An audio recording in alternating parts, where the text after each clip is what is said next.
All right, we got a plan. I mean, just the normal, I guess. I don't know what you want to say. Say yes. Yes. All right, start it. Wait, what episode is this? 13, right? I don't know. Gosh. It's 14. You make me. It's 14, really? Dang. Yes. 14 episodes? That's a lot. This is the New Leaf Podcast.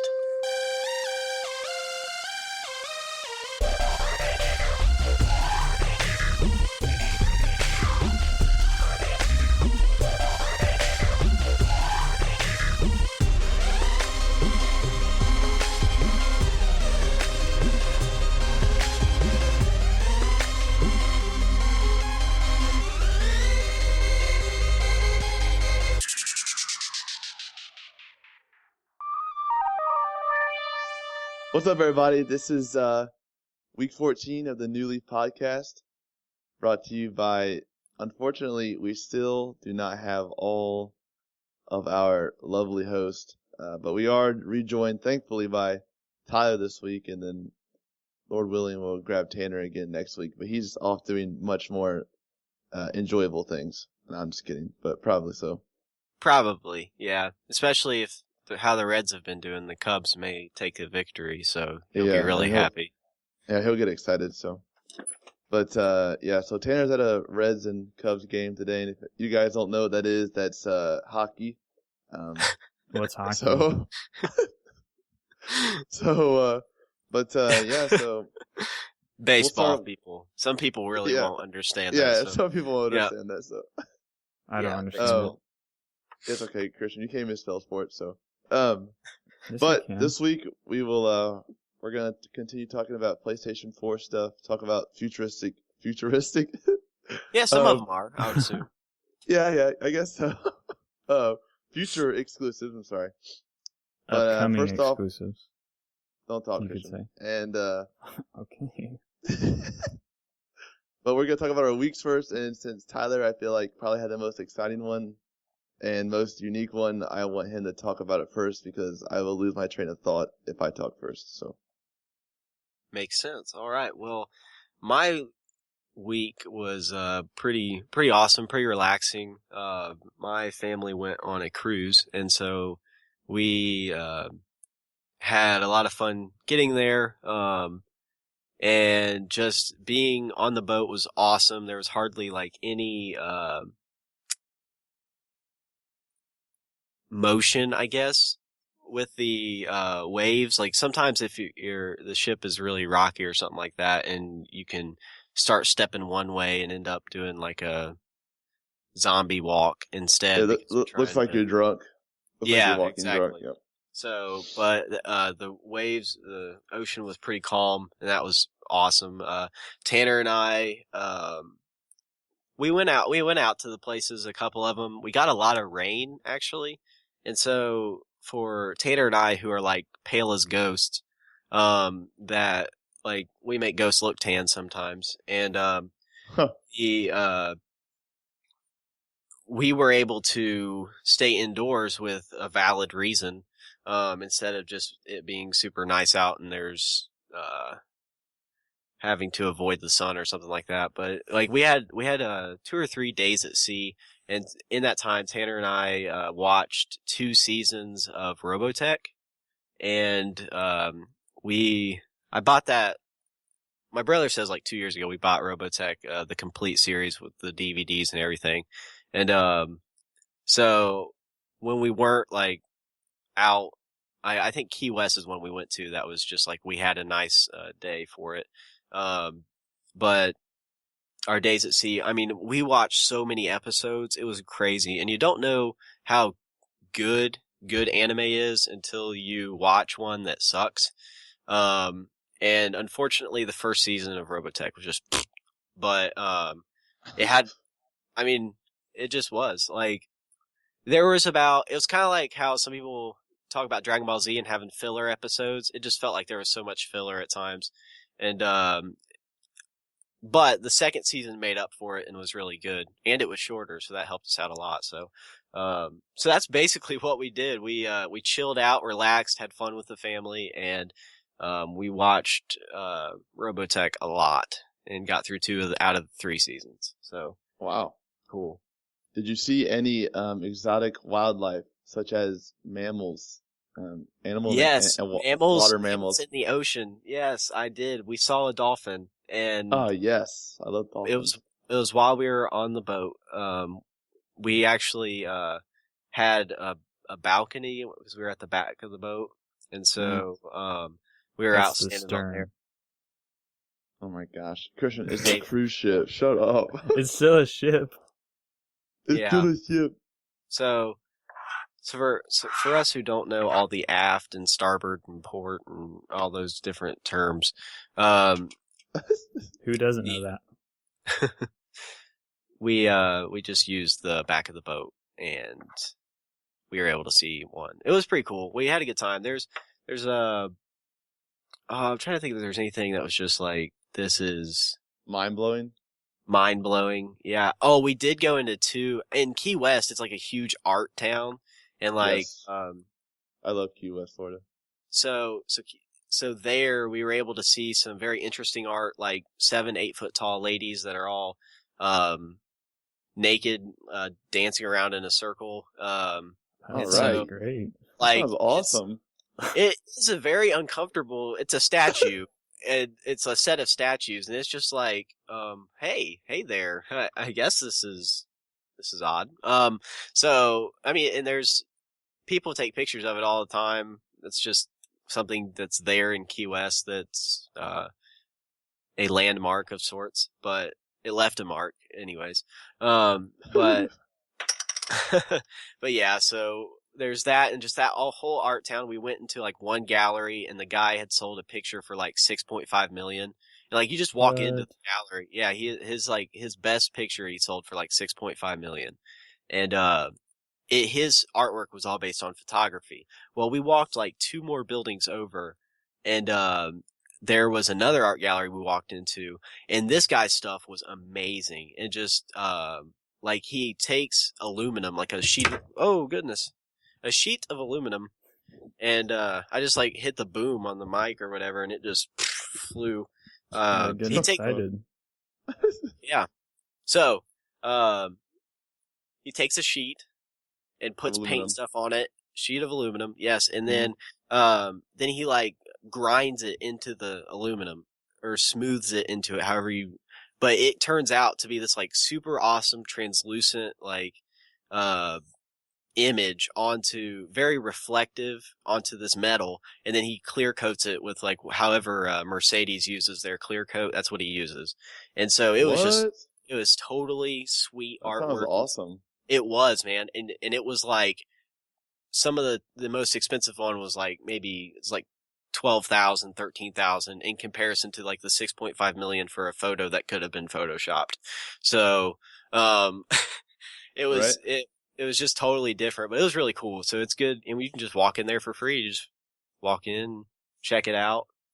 But yeah, so that's just some of the fun we had. But just being able to relax and spend time with the family, and it was just good experience, and thank the Lord for it. So yeah, that's good. Well, it's glad to hear your trip was well. It's always nice to step away from. I mean, you don't step away from your life, but you step away from, your environment, and sometimes it's good to do that. So you got to do that every once in a while, I feel like. So yeah, definitely. But, well, Christian, what else did you do this week? I didn't really do a whole lot. What? Nothing. Why are you already laughing? I just played Grand Theft Auto with you, as we usually do on the weekends. It was kind of cool though this week that Taylor was sick with pink eye. That was just really awesome. I love that because he got to stay home for a couple days from work, so we played a little bit more than we normally do. Yep. So praise God for Taylor getting pink eye. Thank you. Oh, who's playing, yes, who's playing Clash of Clans? I totally pulled up. It's actually Boom Beach, but it has the same thing.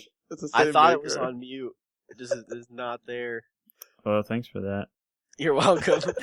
Anyways, The only other really thing of note that I did was I played the Destiny Vault of Glass raid with a couple of people from the Reform Pub Video Gamers group on Facebook, and that was really cool. I think there was only me and one other guy, maybe two other guys that had done it before, and we ran through it with in 2 hours, or maybe less than 2 hours. It was really fast. We were only doing on normal as well, I guess, so out there, but normally it takes, hours and hours and hours to do it with new people, but everybody picked up on it pretty quick. Most of the sections we got past in one try, so it was cool. It was awesome. Had a great time with those guys. Even not having played Destiny in literally months, aside from 2 or 3 Crucible matches a couple weeks ago. So yeah, it was a lot of fun that I had the other night, but not much besides those. Start trying to butter up the Reform podcast. I'm sorry, I like making new friends, and they're cool. They're all cool. Better than some of the freaking people that we end up playing with on Grand Theft Auto, that's for sure. Just Grand Theft Auto attracts weird anyone. 12-year-olds. I swear, we get at least one 12-year-old kid in there every time we play. Oh yeah, definitely. So, but so is that all? Is that all you did, really? Wow. I don't really remember much what I did during the week. I slept. You went on a date. You and Sam went on a date. It wasn't really a date. We went out with some people from the Lowe's store that she worked at, kind of like a celebration that she was quitting because she got a new job at a hospital. But yeah, it was. Taylor, why don't you tell us about your week? Yeah, come on, Taylor. Well, like Christian said, I unfortunately had the horrors of pink eye this week. I've never had pink eye in my life, so it was kind of weird. I felt like I could, take on the world like I usually do, but everybody was like, "Don't come outside, and I don't want to see you because I'm contagious." So it's pretty weird, having like a physical ailment, but not feeling physically, I guess, fatigued from being sick or whatever. So it was kind of interesting. So I really couldn't see out of my left eye a couple of days, but besides that, I was just normal me. So, but yeah, with that being said, we did get to play a lot more Grand Theft Auto this week. Nothing too exciting except for the fact of there's 5 heists, and the last one you get a giant pay cut to everyone, and we did that the other night. We did it in like an hour and a half total, all the setups and the heist, and it was awesome. So we made off with a lot of cash, really.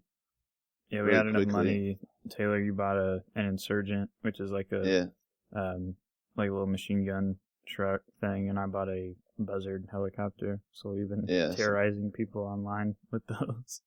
Yeah, it's a really great time. But so yeah, we I don't know. The heists have kind of brought life back in the Grand Theft Auto for me because I don't have to. I actually have an objective now in the online instead of just walking around killing people, which, that's fine too, but I don't know, it's fun doing the heists, so. And I don't know, it's really, just the way they make the heists, and it feels really cool doing some of them, and it's really exciting to me. Just like the Humane's Lab one, like the heist is you're in a helicopter, and then 2 guys jump out and they infiltrate the compound, and as you're flying down in your parachute, an EMP goes off, and like the whole compound just goes dark, and I don't know, it's really cool. So it feels like almost doesn't feel like it's a Grand Theft Auto-esque game when you're doing some of the heists, just the way they pan out. But it's pretty exciting stuff. So, well, co-op, cooperative objective games, I think are really fun. I enjoy that kind of thing more than competitive stuff. Definitely. It's just cool having a big group of people working together to accomplish something, especially if it's kind of difficult. That's why I like the raids in Destiny, especially if it's kind of difficult. That when you finally pass it, it's like, all right, and you get in most cases you get a good reward. Not very often in Destiny, but so I like that kind of stuff more so a little bit now than just straight up competitive. Yeah, I'm trying to think if anything really exciting happened when we were playing the highest, but I don't really think anything, or something like totally whacked out or just something stupid. I don't really think anything like that happened. So, but I will say something that it happened this week that's kind of, well, I beat Borderlands, the pre-sequel, so now I moved on to Borderlands 2 in the Handsome Jack collection. So, like I said, I when I first bought it, I have beat the second one. I just never played the pre-sequel. So, but something that kind of funny that's not related to video games at all that happened this week. Nick Gamer 10 and Mashinator 94, which that's Nick's friend, we've become kind of acquainted. Me and him and a few other people, and Christian as well.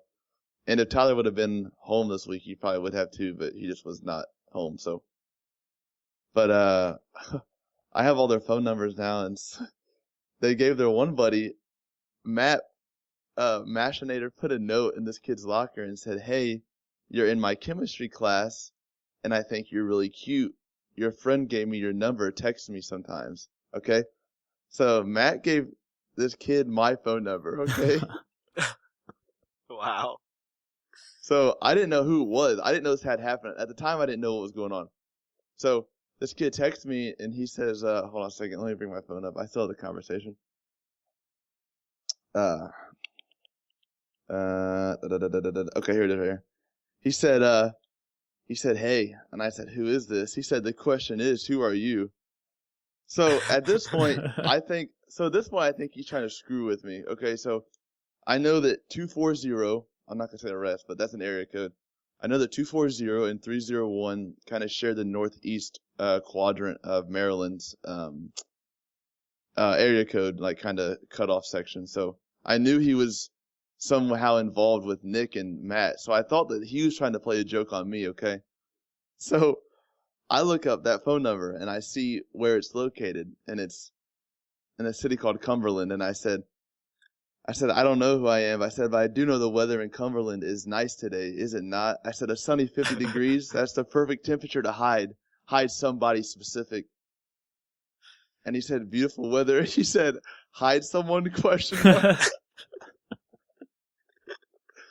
So then he said, so at this point, I used my stupid detector, and only idiots link their phone number to their Facebook. So I got on Facebook and I searched in the search bar by this phone number, and it brought up his full profile. Oh, really? I knew like everything about him. And I said, his name's Isaac. I said, "Isaac, it's okay, bud." I said, "Don't be afraid. I will punish you." Or I said, "I will not punish you if you cease your nonsense." And I said, he said, "Who is this?" I said, "Allegheny, which is the college he goes to." I said, "Isn't far from me, Mr." And I said his last name. And I said, "I also like your aviator glasses as well." And then he read all of that, and then I saw the little text bubble come up, and he stopped. And then I'm pretty sure he blocked my number. But then I texted him and I said, "Hey, I'm sorry." I said, "Hey, I'm Nick, Matt's friend. Sorry if I scared you." I said, "Just so you know, do your research on numbers before you text them. Some people can find out everything about you by your number. Have a great day." And then, where's Matt? Hold on. And I texted Matt and I said, what did I say? I said, "Hey, who gave Isaac my number?" He said, "LOL, did he text you?" He said, I told him what I said, and he said, "You're terrible." I put a note and put it in his doors. Oh, no, this is what he said. Saying, "Hey, I'm in your speech class and thought you were cute. Text me." And I gave him your number. Oh, man. And I haven't heard from him since. So, but he's one of their... What were you going to say? I was going to say that's probably a good thing, Taylor. But he's on Xbox, so I'm sure at some point I'll run into this person when I'm playing with Nick and Matt. But it was just really fun. I love messing with people like that where they don't know how easy it is for people to find out information. Oh, it's and super easy. Like I used to freak people out by like talking to them on Xbox. I'd find out what their name was, and then you could find them on Facebook, and then find their parents, find their address, and like look up their house, and literally be looking at their house on Google Maps. Yeah. It's so easy to do that stuff. So it's Yeah. very important. Lesson for the kids. Yeah. Don't put Yeah. your stuff out Really, there. and don't talk to people unless you befriended them, because I know that when I was 10 and when I first got my Xbox, like, and my Xbox Live, there was a MotoGP and a MechAssault demo that came out with like Xbox Live or or something like that. I forget how it was. And I was 10 and I was totally wasting this guy, like probably some adult. And I was 10 and I was killing him, and all I hear this guy say to me was like, he's like, "I'm gonna find out where you live, kid, and I'm gonna kill you. I'm gonna slit your throat." He was just so mad at me that I was beating him. So then I got off Xbox and I was like really scared. I told my dad, I was like, I don't know what to do. Like, I just was so beside myself about that. So, Okay. Well, since we're on the largest rabbit troll that I think we've been on since the podcast has started, I've got two things. One, have you ever heard of swatting? Yes. It is so terrible that I'll explain it to the listeners that basically you get mad at somebody for playing against you. You find out they're on Twitch or whatever, and you actually call up a SWAT team and give as much information, like, as we've just mentioned, that people can research this and figure out who you Right. are. Well, you call in like a threat that would warrant a SWAT team. Yeah, You don't like a bomb threat Yeah. or something like that. And so basically the SWAT team like busts into these people's houses while they're playing because they have no idea. yeah. And so, SWAT shows up and like people that's dangerous stuff. I think one of the instances that I read about was that guy actually got shot or something like that. Yeah. And so very terrible, things can happen. But the reason I say that is, PlayStation has this thing where, you can actually give, the screen that you're like using over to somebody else at, kind of like a remote access point, for computers, but you basically let someone else control your stuff and, your game. Well, this guy, tells this kid, "Hey man, I see you're, doing good on Destiny. I want to help get you to level 32, and I've got some sweet stuff to get you there." And so this kid, not knowing, believes him, and so he gives this guy that he doesn't know access. Turns his account over to him, using that remote access point thing, and basically what happens is that guy then goes in, and while the kid can still see the screen and it's got Destiny up, the guy goes to his vault and deletes every weapon that he has, every exotic, every piece of armor, and just totally deletes it right in front of this guy. And so this kid is just in tears because he's watching it happen and he can't do anything about it. And so the reason that is brought up is because I was reading it in this Game Informer, is that this made huge news. And it was all over the place. I remember when that happened. And so it's just one of those things where, it is, and get this, it gets even better because apparently the kid that, did it, they found the victim had that, person's gamer tag or PSN number, ID, whatever it is. PlayStation And, ID, yeah. Yeah. And so he told them, and so he got people involved, and, that kid started getting hate mail and spam and all this stuff. Well, apparently, it was not him. It was someone that it was a cousin or something like that has, a troubled life, that whole, scenario where he has no remorse for things that he's done wrong, all that stuff. And so that kid got on his cousin's account and did it. Wow. So I think they interviewed the owner of that PSN ID. I didn't read the interview, but I guess that was part of it. Yeah, I mean, it touched many different families in that, just because of all of the nonsense that happened, but just very important for us to make sure that what we have on the internet is safe. Not very difficult. non-traceable. It is very Yeah. difficult. Yeah. Well, I mean, it's a word to parents too. I don't know how many parents listen to this podcast, but parents need to be involved with what their kids are doing on an online service. I mean, it's a good example of just how many 10 and 12-year-olds you run into on Grand Theft Auto. Like, if the mom and dad really knew what they were doing on Grand Theft Auto, Yeah. I mean, maybe some parents wouldn't, care, but that's not my place to say anything. But I mean, some I would think that most parents, if they knew what was actually going on, that they would do something about it. But I don't know if they just, I don't know, like, I don't know what the thought process is, but yeah, I mean, it's like I said earlier, we meet at least one or two 10 to 12-year-olds playing Grand Theft Auto every time we play.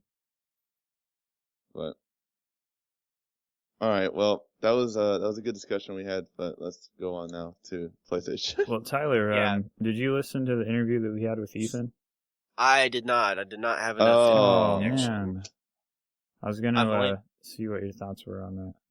Yeah. See, Well, you know that he I would got love it. back You know, at midnight so, so- Tyler wants to talk to him. and all so. this time. Yeah, well, I don't know if you heard that. We want to get Ethan back onto the show in a couple of weeks and have you talk to him, because I'm sure you'd have some good questions and thoughts that you would share. Maybe like the kickoff episode, like right before we would do our gaming drive, possibly. Oh, really? Okay. Well, interesting. That definitely would be something cool to do. Yep. Well, we still want to talk about it up until then. Tyler, the website that Ethan was telling us about is rescue1global.org. Yeah, that work. Yep. Where they do worldwide human trafficking ministry, I guess you could say. Yeah. Okay. And I was on their website. You can go on there. You can sponsor a specific child, and they have their pictures and age. There's a lot of 7 to 13-year-olds. I mean, some older, but most of them are very young, which is pretty sad. Yeah, kids get stolen at very young ages, and then they're just brought up in it, and so it's very terrible. But you can sponsor one specific child, or you can do a yearly or monthly donation, or just a one-time donation. If you want to support it financially, which is a great cause, so I don't know why you wouldn't. But of course, you can always do other things to support them in prayer, or if you're not a Christian, I don't know, write them a letter of encouragement or something like that if you care about it. But I know we've got a lot of. Seems like I've been thinking about this. Seems like every cause that people do, it's always about a team. We got to get a team and have a money raising goal and all this stuff. I feel like sometimes the cause gets kind of lost in all that. Yeah. Which I do want to have a team for Operation Supply Drop and Extra Life, but for this instance, I was just kind of talk about it. If people want to give to it, then that's fine. Just give if you're convicted or you feel led. But not make a big team deal out of it. But I do want to talk about it because it is a big issue in the world today. Yeah, maybe not make it a fundraising thing, but more of just a information thing, just to make sure people know what it really is about. So yeah, Ethan gave a lot of good stats that I'm sure blew people's mind. So. Oh, speaking of stats too, I know we talked about this with Ethan, but I heard the other day, I can't remember what I was listening to. I think it might have been Craig Gross with Triple X Church. But he said that he was talking to somebody that basically put out the, I mean, I'm sure this isn't solid, but kind of educated theory that if pornography was made illegal, that would stop 90% of human trafficking. And that was kind of that was a little shocking statistic that I heard the other day that I kind of wanted to throw out there just in regards to everything we've been talking about.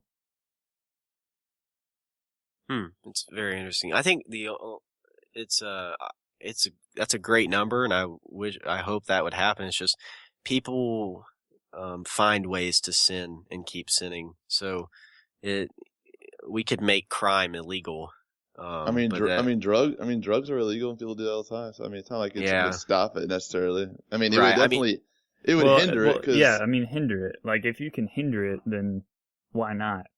I mean, if all controlled substances were legal, how many more people do you think would become entrapped by that?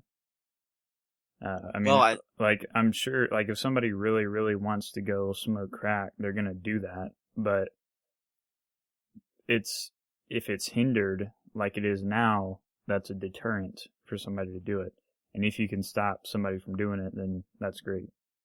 Yeah, I mean, I guess it's a little different. I guess maybe with porn, just because you can't, a 10-year-old can't get on the internet and find a coke dealer, but they can, I guess, but they can get on the internet, and just jump on a porn site really quick just because it's just that easy. Right. It takes nothing to click and say that you're 18 or something like that. Like Right. It is so easy to find pornography, and you can do it on any system. Like, you can do it on Xbox internet browser, PlayStation internet browser, Wii internet browser, anything that has any sort of connection to the internet. Yeah, there will be pornography accessible on it. Yeah. And so I mean this is definitely like a huge problem that it's so accessible that it's really difficult to quit that. I mean, like, once you get started in it, it's so difficult to pull out of it. Like, it's just it's a God thing. Like, God has to be able to, like, you have to let him enter in and actually take the problem from you, because it's an addiction in itself. And, like, people, like, get educated by pornography, and it's fake. And so then it leads to a whole bunch of different problems down the road, because it affects your dating life, how you treat other people. Like, it affects so many different things. And I mean, that's just my own personal experience with it. And it's one of those things that it's so sad to realize that, like, it's so accessible that it's just, if I wish my hope and prayer is that Google would just stop letting it be accessible. They've made great, like, they decided that they're not going to use their ad services. They used to, like, if you typed in say Walmart, well, there's a Walmart ad that pops up. It's going to be like the first thing that people see is like this like Google ad. Well, they deleted that for any type of adult content, which is awesome. But the problem is, in my opinion, is that, you help the cause, but you still allow it to be searched. And so, for me, like, adults are going to do it. In the world, like, not a Christian thought, if you go down that path, you start limiting certain things, you can limit other things. I mean, it's a far stretch, but you could say, if you don't want people looking at porn, you can block all searches for porn. And then 200 years down the road, if you don't want people to be interested in Christianity, you can block all searches for anything related to Christianity. So I don't know if that's really like a long-term solution. I don't really know what the solution is, honestly, but I mean, for right now, you need to have things that filter your computer, which most things do have. I mean, Triple X Church has a filtering program, but obviously that doesn't work like in apps on Vine, Instagram. It's not going to work on your PlayStation, on your Xbox. I mean, no matter what you do, if somebody really wants to find that stuff, then they'll find it. But you need to have other people support you. It's not something you can just do by yourself. Yeah, and it's also, it's a thing about freedom. Like, totally understand that. Like, once you start blocking one thing, I mean, it's just like, you have to have it set between you and the Lord that you're going to, like, work on trying to quit. Like, there is no point where, I think that a person has their own responsibility to try to fight that and I own a shotgun, and I could very easily go out and use it for a purpose, like going and killing a deer illegally right now. I could do that, but I'm not going to exercise I have the choice. I could do that, but it's not right. Like, I mean, it's against the law, and also it's just something that I have the freedom to do what I want as long as I've got, I don't know, while I'm abiding by the rules, I guess, if that makes sense. So, guns don't kill people, people kill people. If that makes sense. No, that makes sense. No, I mean, I agree. Okay. Obviously, I agree. I have 10 weapons in my house, so. Yeah. I guess that's just part of it, is being responsible with what you own. Yeah, I mean, accessibility. Because anything is accessible in today's day and age. I mean, let's be honest. I mean, like I said, I said a 10-year-old couldn't get on the internet and find a crack dealer, but let's be honest, he probably could. So, yeah. I mean, yeah. It's just all about. I mean, it really just comes down to knowing what you have accessible to you, and just having that will and that that strength to not, I guess, feed into it. Well, it's just being good stewards of the gifts that God has given us. I mean, God has given us the gift to protect ourselves. It doesn't mean we can go out and just kill people that we don't like. God's given us the gift of sex within marriage, but that doesn't mean we should view pornography or go and just do it with whoever. God's given us this may be controversial, but God's given us the gift of alcohol. That doesn't mean that you can go out and get drunk every weekend. I mean, we just need to be responsible with the things that we have, and that's kind of where it is, in my opinion. Yeah, I mean, there's definitely things that the Bible has it set, like, it shows you the freedom that you have, and then also gives you limitations within that. Right. And so it's very the Bible makes it pretty clear on things about that. Like, I lost my train of thought. I had something else I was going to say, but I'm going to hold off because I don't want to say something that,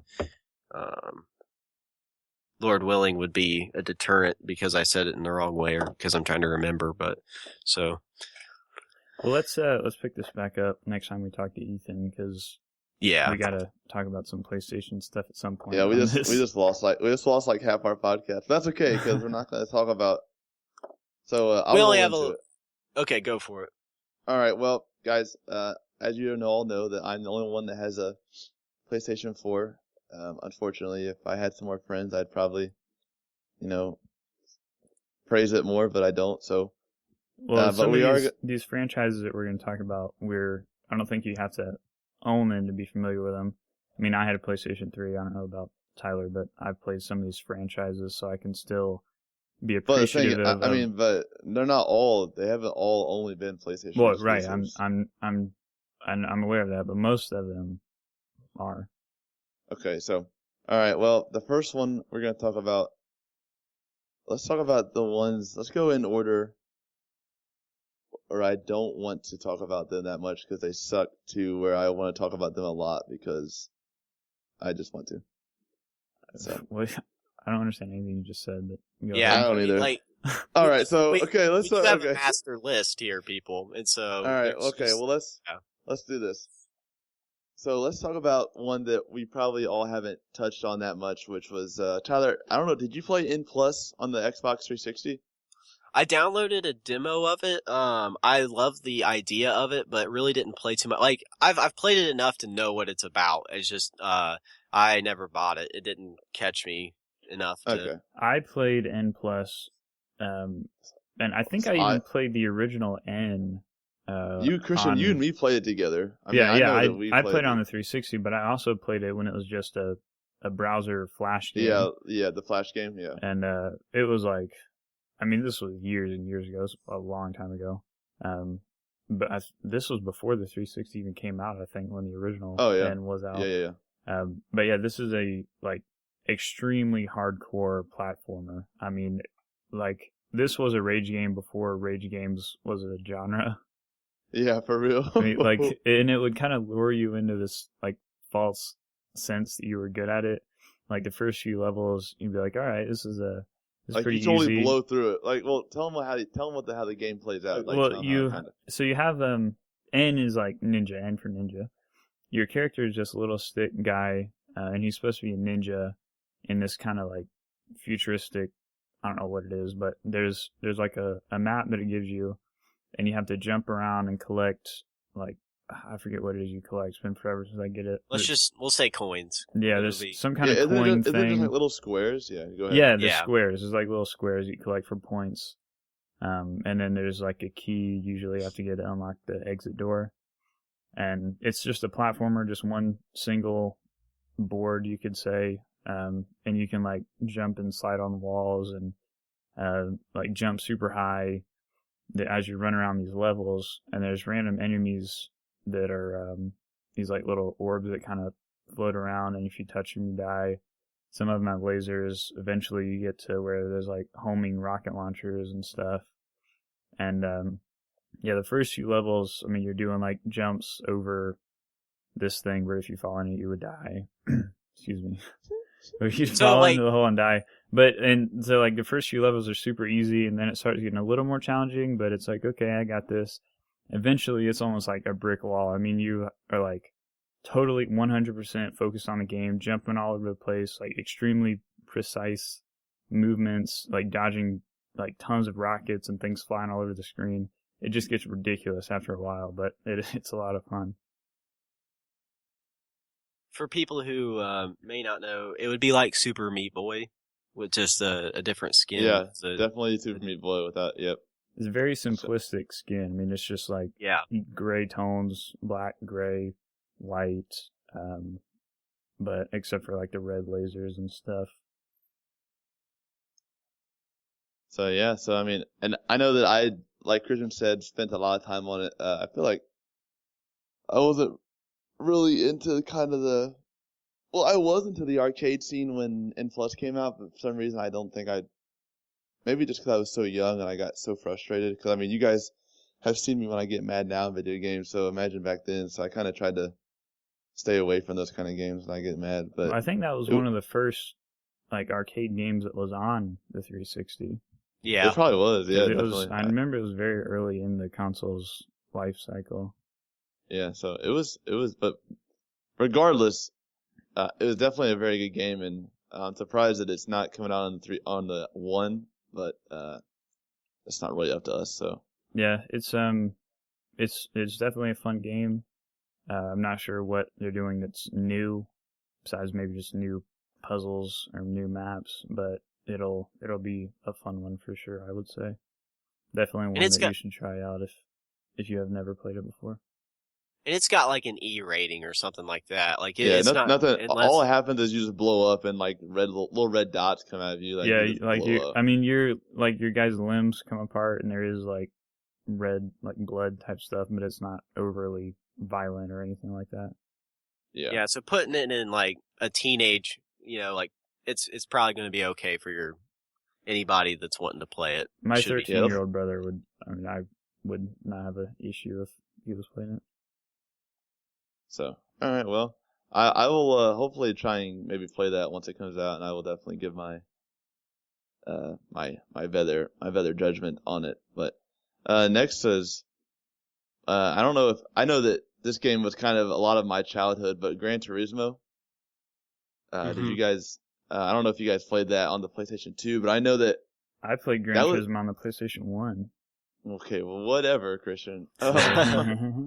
No, I've had a Gran Turismo 2 on the PlayStation 1. I didn't own the first one, but I played it at my cousin's house. But I did own Gran Turismo 2, and I played the mess out of that game. It was just so cool doing the races.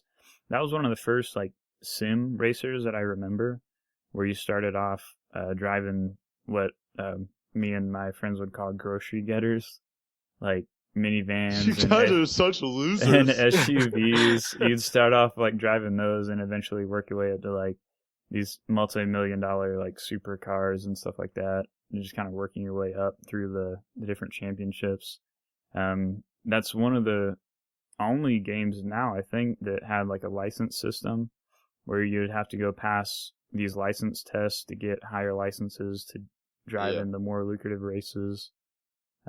You had you had all kinds of different, you had like regular street races, you had rally races, you had like, I don't know what you call them, like drag races. Yeah, you'd have drag races, you'd have super long like circuit, almost like NASCAR races where like 200 laps. Just a lot of variety in those games. They were really good, and I don't think they really had a competition until Forza came out. And even now, I mean, it's hard to say because Forza comes out with something new every year, every other year. I would rather not compare the two games though. In all honesty, well, Forza is like that's Xbox's thing to Gran Turismo on the PlayStation. Yeah, I understand that. But they're definitely not. I agree. They're definitely not on the same level. No. I mean, Gran Turismo is a pure racing simulator. I mean, people call Forza Motorsport a racing simulator, but it is not in the sense that Gran Turismo is. I mean, it's on a whole different level. Yeah. But I know that, besides, me killing people in a siphon filter with my dad on PlayStation 1, Gran Turismo is definitely kind of the first game that me and my dad really bonded, I guess, together playing video games. It was kind of like what started our love together of video games. So, but he's always played them, but Gran Turismo will definitely always have a special place in my heart just because of that. So, and they don't, like I said, they don't really come out with new iterations every other year.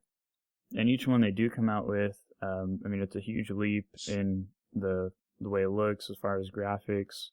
There's a lot of new stuff, so it doesn't give you that franchise fatigue, as some would call it. Whereas like in 2 or 3 years after we've seen a Forza game every year, it's kind of like Forza doesn't come out with games that often. Well, though. now they will probably now because they just started doing that now.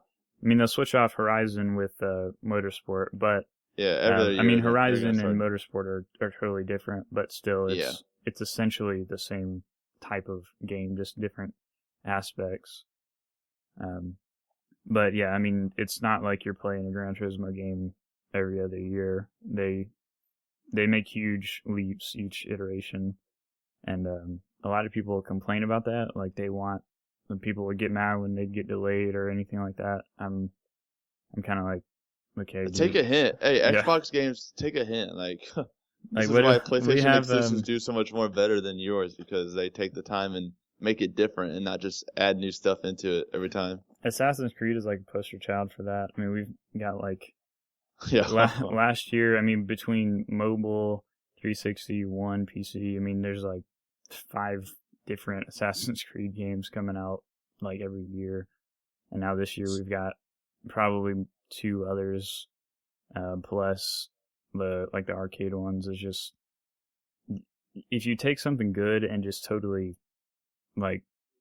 just kill it, then it's like, okay, why would you want to keep playing it? So I do give props to Gran Turismo franchise for not doing that. Because what are they on? Like the 4th? It'll be 6. It'll be Gran Turismo 6. Okay. Yeah. And 6 games from the years of the PlayStation 1. That's a long time, so that's not many games. But right. Yeah, I definitely appreciate Gran Turismo.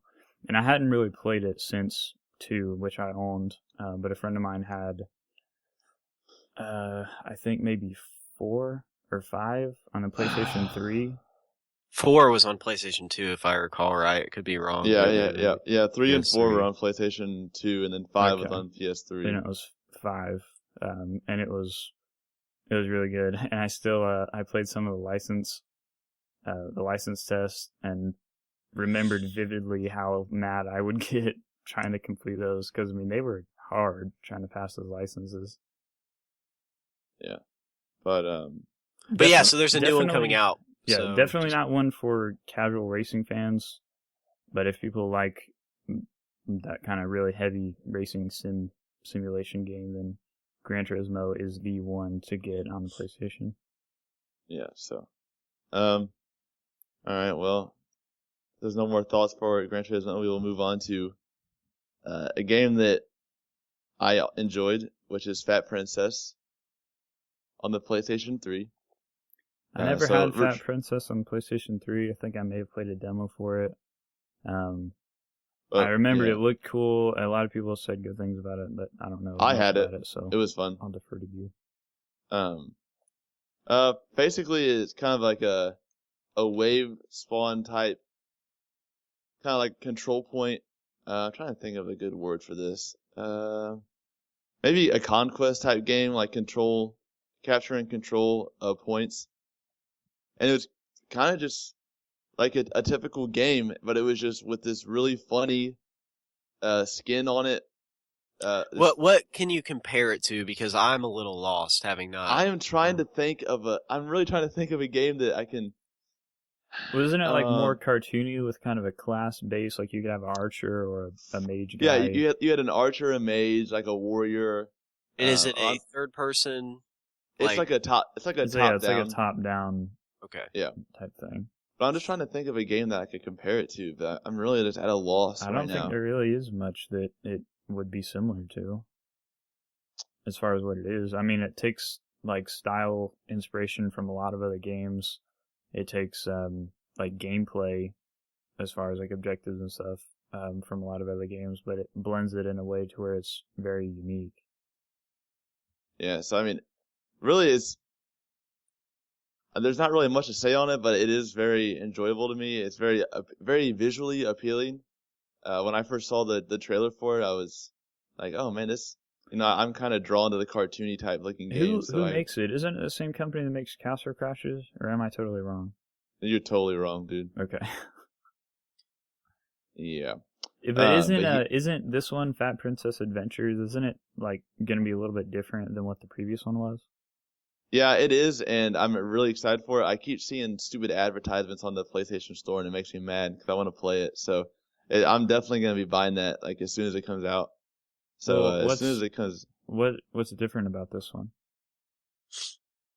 Just kind of like the area of playing field and the way the game runs. I think it's a totally different story, and I think the online is gonna be a little bigger. I know last time it was 16 on 16 maybe. Yeah, it was big games, and it was intense. So, and I'm pretty excited. I don't really want to say too much about the new one until I play it when it comes out. So I think it comes out within the next month or two. So, so as soon as that comes out, I'll be buying that because I have a PlayStation card and I'm just trying to wait for something good to buy. So, Tyler, did you ever have a PlayStation 3? No, I did not. Oh, okay. So Tyler's taking a sit out on the ones that aren't really versatile on the systems. But the next one we can talk about, because I know he knows about it, at least knows about it. Street Fighter V, which is the next installment in the series. I hate Street Fighter, I'm not gonna lie. Street Fighter is a fighter game that even if you're a button masher, you will probably still suck very bad. And I'm a button masher, so I never like Street Fighter. You have to be really good at Street Fighter to enjoy it, I feel like. The only Street Fighter I played was Street Fighter 2 on the original brick Game Boy. I played the crap out of that. Like, that was a lot of fun, but I never played any of the more 3D modern versions of it. They're really technical. I watch a lot of or I have watched previously a lot of Street Fighter 4 matches on Twitch and stuff like that. If you ever have time, it's actually something that's awesome to do. Yeah, because the guys that play are like they're good. Like I don't understand what's going on when they're playing. I just don't. There's a lot of technical stuff. Like you have your normal combos that you can do. That most fighters nowadays have like an up, down, left, right. Like there's some form of combo that's going to get you a certain set of moves. And so you can just, you memorize the bigger combos and you can keep going and going. And, the thing about Street Fighter is that each character has such a unique play style. Yep. And it's very, like Mortal Kombat, you could press the same buttons and get the same. Yeah, most characters like down, left, X, like pretty much every character has some special move that they do for most of those combinations. Right, Right. and like the Street Fighters, they may have that. I've actually never played one, other than I've played them, but arcade, it's not the same as actually, playing it, Console. on console. But it's like they have those things, but they're more advanced, and so each character may have a different, like, instead of theirs being down, back, X, it's like down, down, back, X, or something. Like, it's got some form of variety in it, so you own the character that you play as. And so Right. it's very cool to watch people, and, I mean, there's definitely, within matches, like, guys have, like, their number one character they play as and their number two, and, it's good to watch. It's very good, a lot of fun, but, so the next Street Fighter, I won't probably buy it because it's too difficult for me. Yeah. But I love watching people play it because it's got, a real esport quality to it that I enjoy. It's just very, very technical and hard to pull off, and like, it's almost like, Marvel versus Capcom. Like there's a lot of deep elements to it that, Yeah, that's make another it, one of those fighters that I hate because they're so Yeah. hard to play. So yeah, exactly. So hard to play. If you're into it, go for it. And definitely And- one that appeals to more of like the pro circuit crowd, kind of like Killer Instinct, as Yeah. opposed to something like Mortal Kombat, where just like somebody like me or Taylor can get in there and learn like basic stuff pretty quickly and still have a fun time playing it. right. There's right. a lot more depth, Yeah. with the Street Fighters, and I wish that they had more fighting games like that, like Mortal Kombat, but weren't Mortal Kombat, because I just Well, feel too overly Soul violent. But that's something Calibur different. is kind of like that. More of a, I mean, you can take it really pro, but like somebody more casual can pick it up. And I actually liked Soul Calibur a lot more than Mortal Kombat. I don't know, I don't. kind of a different I aesthetic. like. You I just like the gore and violence. Yeah. So. But yeah, those are really like kind of Soul Calibur and Mortal Kombat are kind of the lower tier, and you've got Street Fighter, Killer Instinct, I don't know what else, kind of on the top shelf. Oh, just stop Stop. talking. Okay? So next on the yeah. list, Taylor. what are No, you thinking? well, I want to add one thing. If you have time and you hear this, go to YouTube and type in Street Fighter Church. And basically it's, like the Oh, I know what you're talking about. It's like the over charismatic, I'm sorry, preachers It's like and the like the faith mega healers, churches. like Benny Hinn and Yeah. different stuff. And they have like a Street Fighter dub, and like when the pastor will like smack someone, this like it makes like a Ryu noise or like a kin like when he hits him. It's freaking hilarious. I like die laughing every time I watch it. So please watch That's it, like- Tyler. I think you've actually showed it to me before, but that reminds me of just the, I think it's like Randy Orton RKOs or whatever. Oh, yeah, are like just everything? hysterical. Yeah. Yes. Yeah, there's I know there's this one scene. Stop. I know this You're- is. This is Unplug your mic and plug it back in or something, because I'm getting a lot of feedback on yours. I don't know what's causing it. It's his feedback. What do voice you mean? cracking. That's what's causing. We'll talk about Persona 5 next because I don't really know anything about it. And if you guys know anything about it, please give me your outmost knowledge because I'm honestly, I've never played it. Like I said before in the podcast. I so. don't know anything about it. I can give you a little bit of what I've heard about it. So this is secondhand information, but I listened to the Reform Pub Video games. Gamers, their podcast as well. I was doing that while we were on the cruise, and so they were saying that it's got a lot of character development and character choices, and there's at least something to do with dating and stuff like that. Like you actually have the characters go out and do build relationships and stuff like that, and it plays into the story, and there's monsters and stuff you fight. Like it's not just all about relationships or something like that, but So it's just Mass Effect. no, not at all. It's more, if I remember right, it's got more of like a Final Fantasy type flair to the combat, but I I could be totally wrong on that, so don't quote me because it's secondhand information to begin with. But yeah. So all I know is that it's supposed to have a really deep, rich story, and it takes like a very long time to play multitude of through. hours. Yes, because and especially there's some people beat it and then go back and play it again just because they didn't learn the story of one of the characters, and so when they go down that story, it just takes the game a different way. So it's very in depth. That's about all I could give you about it. It's an anime as well. There is some form of anime with it. I do know that. So it's anime, JRPG. Yep, I know nothing about it. Next. Next we have on the list God of War 3. I don't know if you guys have ever played God of War, but I own PlayStation 1, 2, and 3. Never played God of War. Obviously, as Christian just announced, the violence in video games really draws me to them. So I don't know if that's like a bad thing or what. But Christian? Did you ever play Dante's Inferno? No, I heard nothing but terrible things about that game. That game was weird. I didn't play that game. I heard like bad things about that, like sacrilegious things. I don't want to be touching that stuff. I played through it, and there Tyler, was you blasphemer. Yeah, it's Catholic Church. And well, it's based on John Milton's Paradise Lost, which is a huge... No, it's not. Yes, it is. No, it's not. No, it's not. I swear, it is. No, you're wrong. No, it's you're not. Wrong. You're wrong. The 7 levels of hell, that's where that comes from. That doesn't come from the guy you're talking about, though. Yeah. It's Dante's, and like it's from a guy named Dante. Like his last... No, Dante is the character. I know, but just trust me on this. I'm gonna. I swear to you, it is. I mean, I'm not saying it's like direct from. Give me the name of the guy you just said again. John Milton, the author of Paradise Lost. Okay, and when did Paradise Lost come out?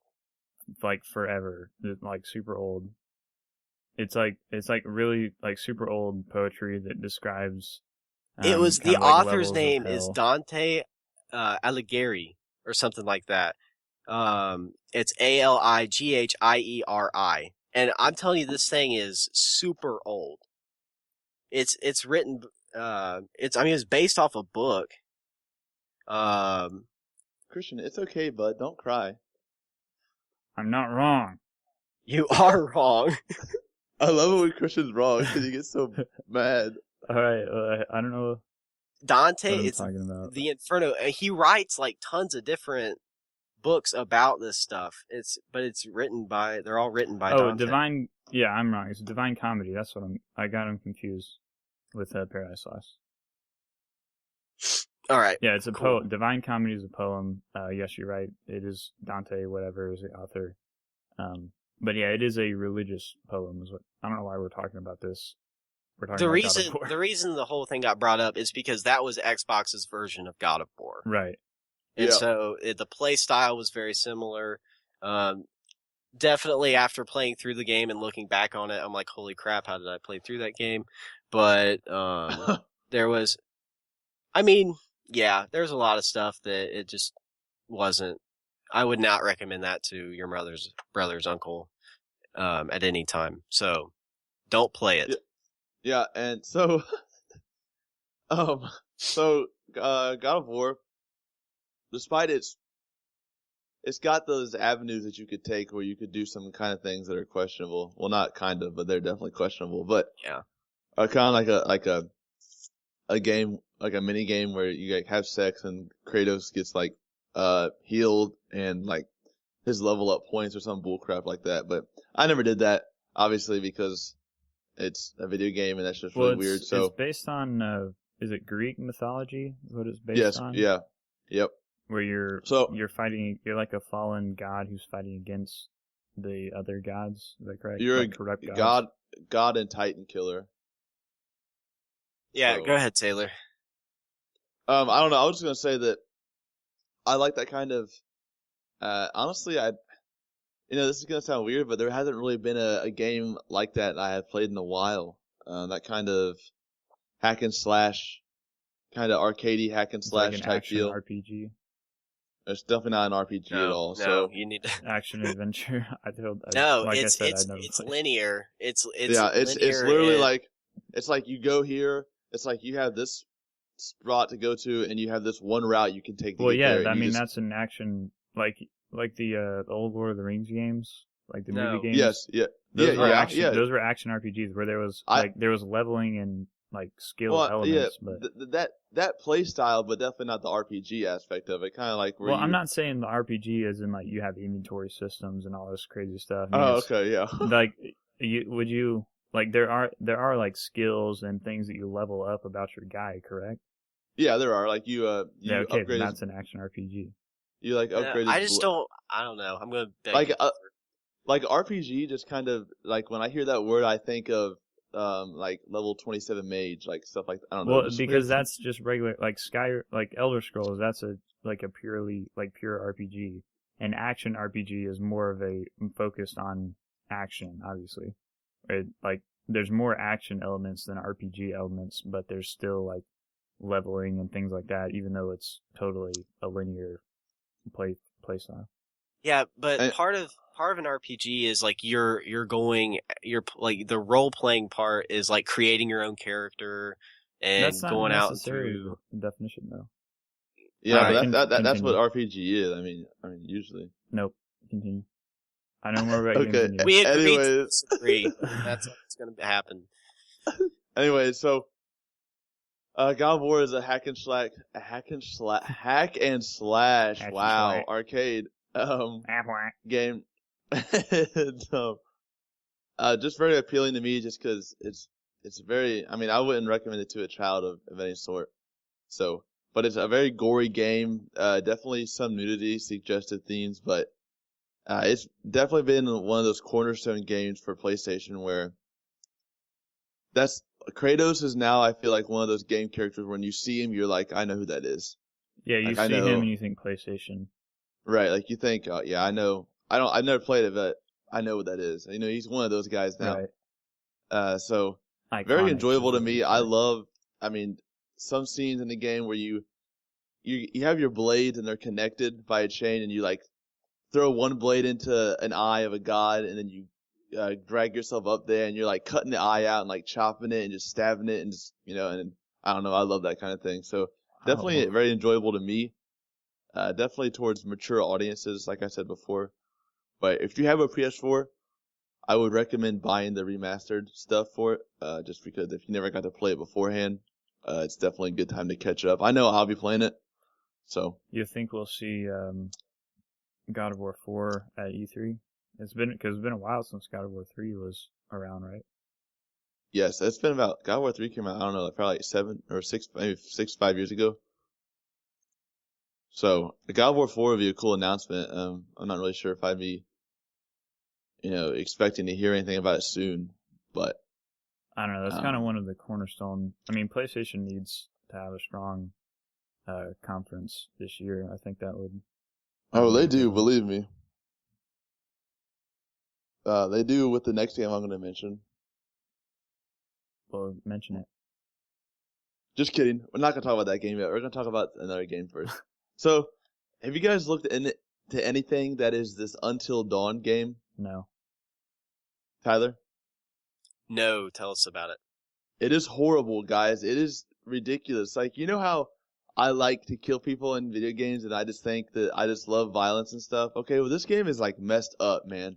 Like, I hate horror movies, and this is like the definition of a horror movie in a video game. Didn't you play So- Evil Within? Shut up. I Is- don't want to talk about that. Is it worth talking about? Is Yes, it worth it is. highlighting it? Okay. No, yeah, I want to talk about it just because it's so different. So this I'll just really touch on it really quick though. I mean, I'm gonna spend most of my time on the next one, but so it's pretty much just like a decision and consequence kind of game. There's like 6 or 7 people that go out to this cabin, like in the forest, like at a resort, like this snow resort, like for a vacation. Yeah. And this person starts torturing them and killing them, and the decisions you make affect what happens. If you play like you're playing as this girl, and you accidentally walk to the left instead of the right, and you get killed, guess what? She's dead.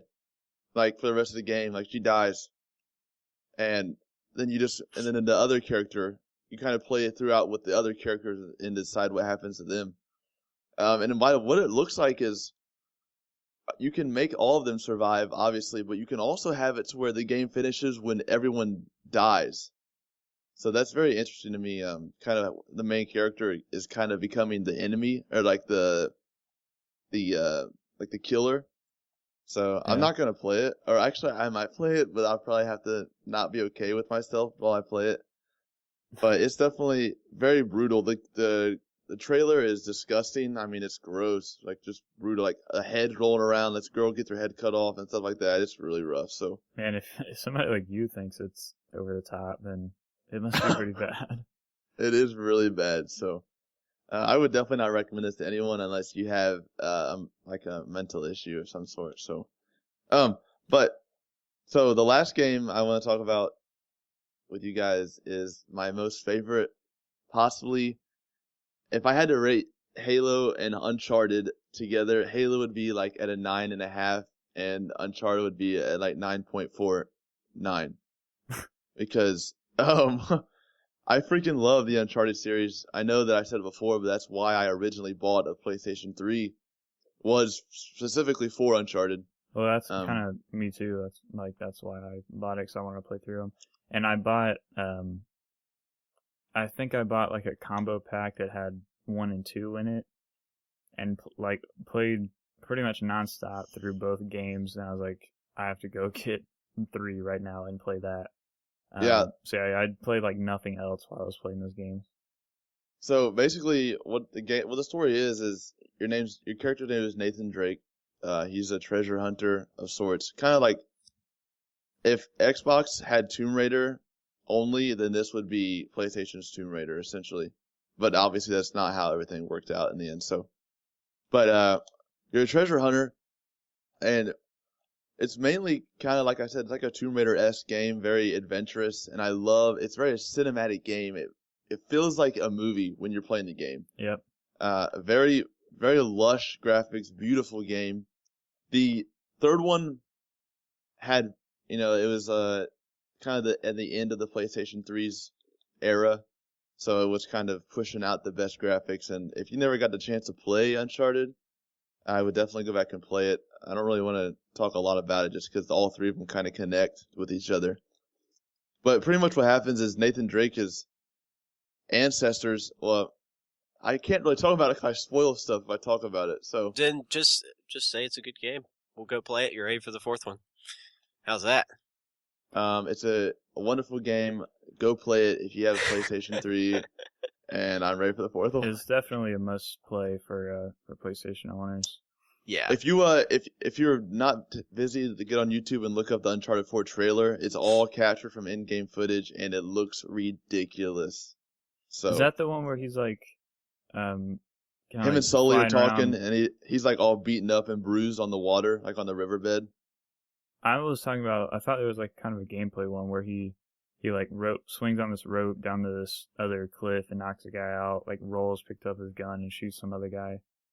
That's not Uncharted 4. Is that Tomb Raider? I'm pretty sure that's Uncharted 4. Okay, bud.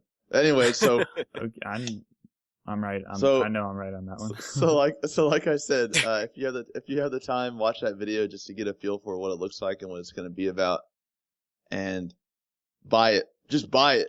That's a game that I'd be like, buy it. Yeah, if someone definitely. asked me, and they're like, is this game worth it? Buy it. That's what I would say to them. Yep, no question on that one. Buy it. So, I'm really excited for that game, actually. Like, probably more so than Halo 5 at this point. So, I'm lying. Well, who am I kidding? But all right, can we talk about the timed exclusives real quick, since there's only 2 of note? Oh, just to mention, there are. We left out a lot of games. I counted. There's about 16 other exclusive games that we kind of skipped over just because they aren't big names, but other people might like them. But definitely a lot more exclusives coming for the PlayStation than there are for the Xbox. A lot more variety too. Definitely a lot of variety. So a lot of new faces coming into the game. So But I also want to intercede and say no, I don't want to talk about them because I honestly have no idea like anything about them, so I don't really Well, want to I talk didn't about say them. you had to talk about them. Well, I want to know about them. We know about them. You've talked No about all Man- the other ones. No Man's Sky is cool. Like the object of the game's pretty cool. The only problem I have with it is like it's got a multiplayer component to it, but it's meant to be so large, like the worlds are so large that you may pass a player in space and not even know it's a player. Like you think it's an AI or something like that. The way they described it is they want a more single player immersion. Is what the video like that I watched kind of sounded like it was making it out to be. Yeah, what I heard is there's like it is single player driven for sure, but there will be multiplayer components, but it will not be to where you really interact with the other players. Yeah, Christian, you just said what Tyler said, but with different words. Well, I was expounding. No, like Tyler's like you can pass a character, but like you don't know it's a player. That's what you just said. No, but like if you did know you could do something, that's not what it is. Like there is no interaction with the other players at all in the game at all. Well, that's the thing, that there could be interaction with the players. Why I didn't say I haven't looked at anything find recent, people. But... Like the whole point is there's special space station like hubs where players can interact. But it's not like Destiny where it's just something that everybody goes there kind of thing. I mean, the whole point is like how they develop the game. It actually creates the world in front of you when you get there. Like the engine is always active in randomly generating pieces of the world. So when you're flying, and all of a sudden the engine puts in front of you a planet, and so you go ahead and fly on that planet. If you're the first one to fly on it and you land on it, your name is on that planet. Like you're the one who discovered that planet. Like it may not be your name. Yeah, it may not be your name on the planet. It may say like Planet Venus 2, but then it's got your name above it or something like that. Like your name is on there. That's pretty awesome, dude. I thought I saw that you could name the planet. Yeah, I'm not sure about that part, but it's like a spacefaring game, like exploration. Yeah, it's really about that kind of conquest, and like the hubs are there. Like you can build ships, you can like get weapons and stuff like that. Like you can steal a ship if that's your prerogative. Yes.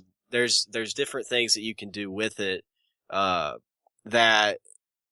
That's why it's got multiplayer components, because if somebody does happen to be in the same spaceport that you're in and you decide to steal somebody's ship or something like that, like it has an effect. Like you become wanted.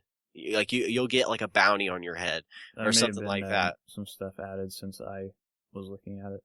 But that's awesome. That sounds but really yes, exciting. It looks cool. It looks too boring for me because I like to be able to do like all of exploration stuff with my friends instead of having something where it's all just solo by myself. And since everything's like randomly generated and stuff like that, it's one thing for me to like discover a world, but it's another thing for me to have an experience of discovering a world with a friend, and you can be like, oh dude, check that out.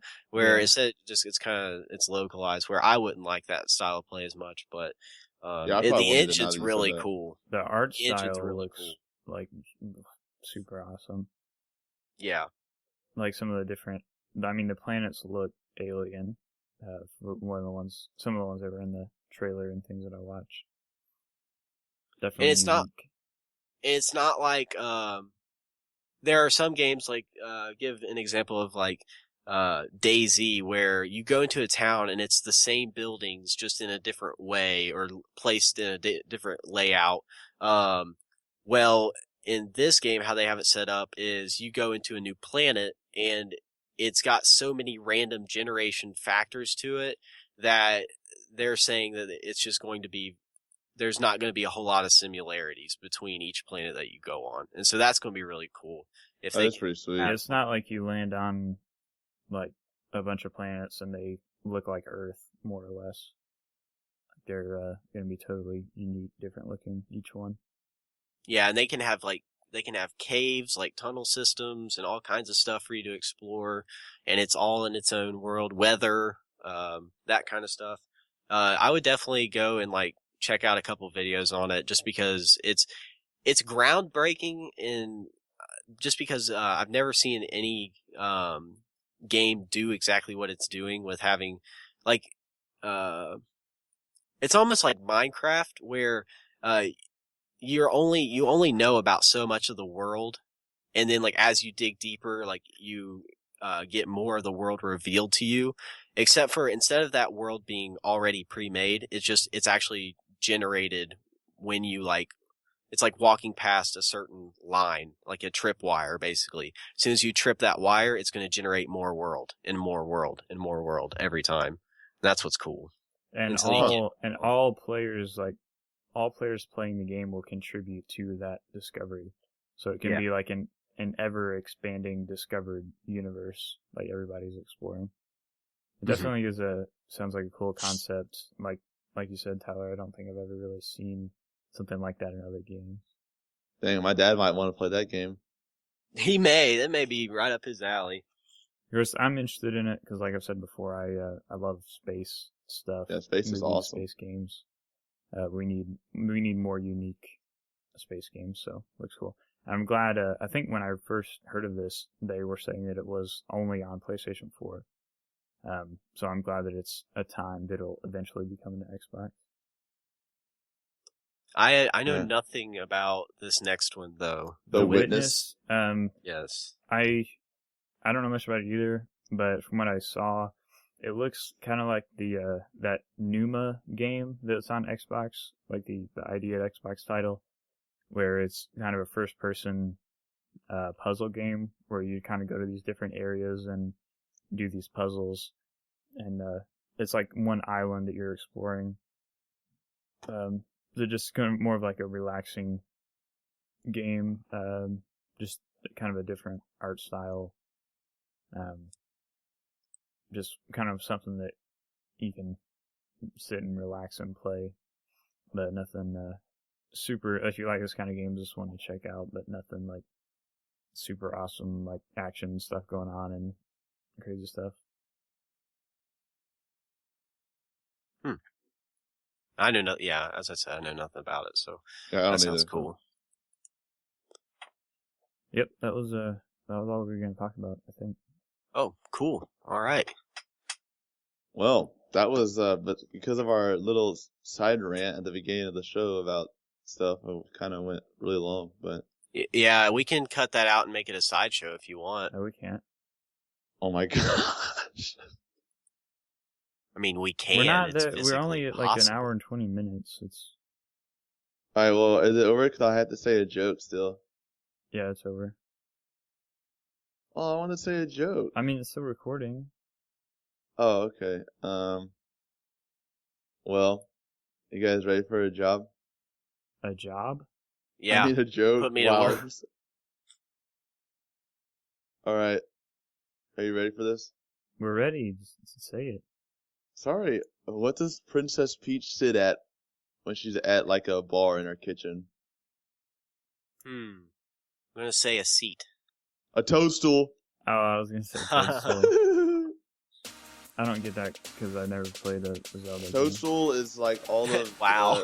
all of the kingdom. You just totally butchered it. The mushroom kingdom. All the like little Princess Peach's little Stop trying to minions that run explain it. around. Your joke sucked. No, it was really funny. It was good. I thought it was If funny. you know Nintendo, it's funny. Well, But nobody since cares about you've- Nintendo. Lots of people. Yeah, It I was like just- that. I don't think it's a bad idea. No one cares about you. How about that? Aw. Somebody cares about me. My life. Yeah.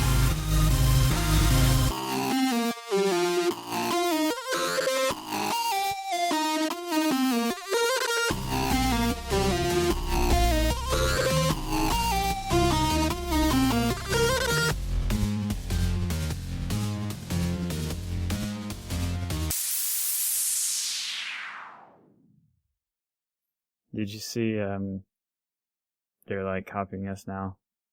They have a next gen series part 1 is their newest one. Really? Yeah. Cool. Wow.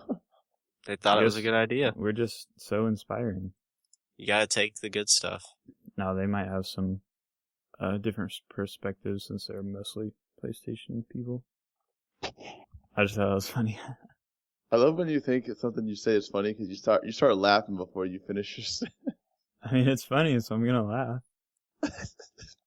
Why do you need to share Guys, that? I've dug so much in Minecraft since we've been started the podcast. Why do you play games on the podcast?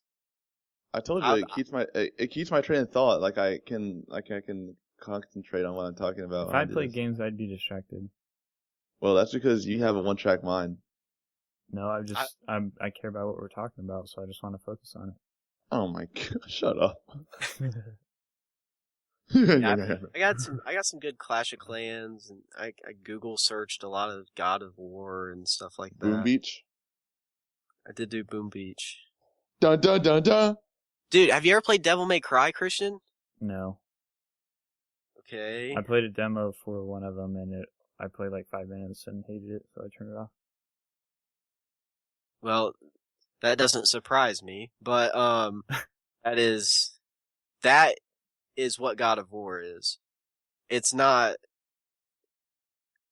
Yeah, that's an action RPG. Look up action RPG. The definition of it, I'm telling you. Like action adventure is what I'm thinking. I'm telling you. Action role-playing games form a loosely defined subgenre of role-playing video games that incorporate elements of action or action-adventure games, emphasizing real-time action where the player has direct control over characters instead of turn-based or menu-based combat. These games often use combat systems similar to hack and slash or shooter games. I mean, I understand that can like blanket into anything. I bet just about you can. I don't know. I don't see it. I see RPG elements in terms of you put level, you invest in certain ways you want to fight, but I don't know.